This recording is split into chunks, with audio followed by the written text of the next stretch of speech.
we are going to start the definition of the neighborhood of a point and an interior point. So the neighborhood of a point. Let X be a metric space. A neighborhood of a point P belonging to X is a set that is denoted by NRP, where this R is the radius of the neighborhood of the point P. Right? So this set is equal to all those Q belonging to X such that the distance between P and Q should be strictly less than R. So let's draw the neighborhood of the point P with the radius R. And the definition says that the neighborhood of the point P covers all those points Q that are belonging to X, such that their distance from P is strictly less than R. So if you notice that every point which I join to the point P is having the distance less than R, right?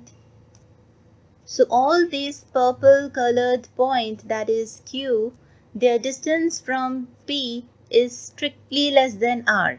So all these purple colored point Q belongs to the neighborhood of P, right? If any point is present over here, then this point does not belongs to the neighborhood of P, because its distance from P should be strictly less than R, right? Then is the definition for the interior point. Let X be a metric space and E is a subset of X. A point P belonging to X is said to be an interior point of E if there exists a neighborhood NRP such that this neighborhood should be the subset of E, right? Suppose that this is a point P belonging to X, right? If its neighborhood becomes the subset of the set E, then we say that this P is the interior point of E. So for a point to be the interior point of E, its neighborhood should be the subset of E, right?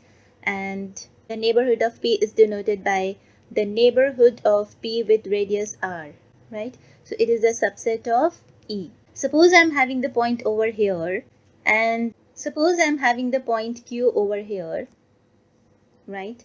And I'm having the neighborhood of Q as this, but the neighborhood of Q is not the subset of E, right? And because its neighborhood is not the subset of E, so the point Q is not the interior point of E, right? So a point to be the interior point of E, its neighborhood should be the subset of the set E. Let's move on to one example. Every point of the interval AB is an interior point of the interval AB, and this is the open interval. Suppose I'm having the point A over here and the point B over here.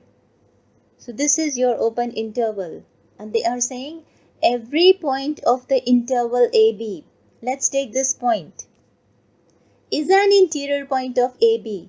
Is this point is an interior point of AB? Yes? Yes, because I can get the neighborhood of this point to be as this. I can choose my epsilon to be so small such that I can get the neighborhood of this point, let's say P. The neighborhood of P with radius such an epsilon, and this neighborhood is the subset of this open interval AB.